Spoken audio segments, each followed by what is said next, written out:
I think there still are modern forms of slavery. In a way, I think we are all currently enslaved by the government. Now, it's not in the same way that it was in the Bible days.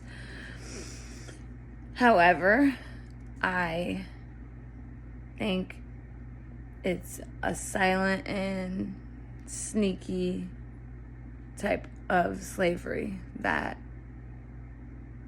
we don't even realize we're under, which makes us all very complicit.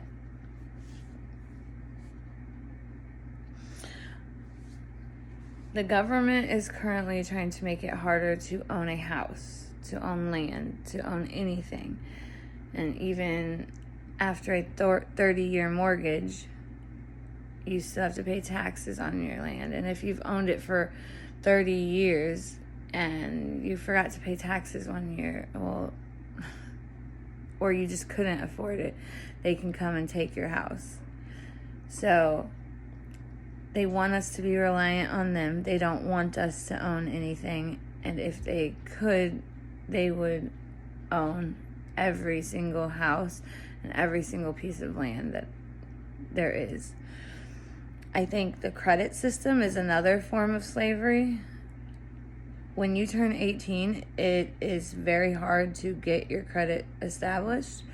It's hard to get anybody to give you the first line of credit, whether that be a car loan or a credit card or even an apartment to rent. Once you do establish credit, you have to get credit cards or loans, and you can't just get them and not use them. You have to utilize your credit cards, or the credit card companies will send you a letter and say, if you don't use this within 30 days, we're closing your account, which that negatively impacts your credit. So they force you to use them. This just happened to me last month.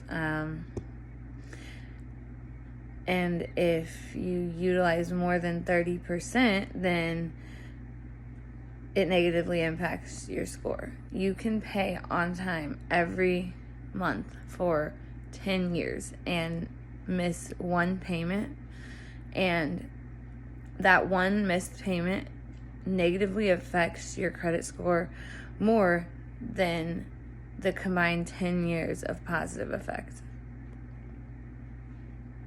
I'm a small business owner, and it is nearly impossible to get a business loan for startup costs or anything else.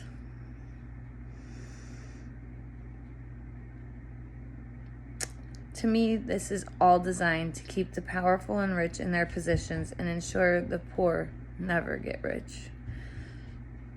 A year ago, I did not think it was possible for the United States to survive if it enslaved us. However, in the last year, I have learned so much that it showed me that they can survive.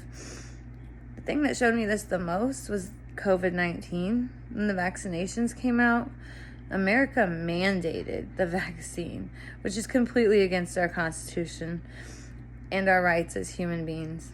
When it comes to abortion, everyone says the government has no right to tell a woman what to do with her body. But the United States told us that if we didn't get vaccinated, we could lose our jobs, we could face fines, or we couldn't travel. There was no uproar. There was no uproar about this. Everyone was very compliant and went along with it. I mean, there are some people, but there was no protests, nothing except the envoy. As long as we have our phones, our internet, our social media, and all the comforts we've grown accustomed to, no one will ever make a fuss of the quiet enslaving of all our rights being taken away. The only answer to this problem is to turn to God, pray for our nation, pray for our leaders, pray for the government, and pray for our people.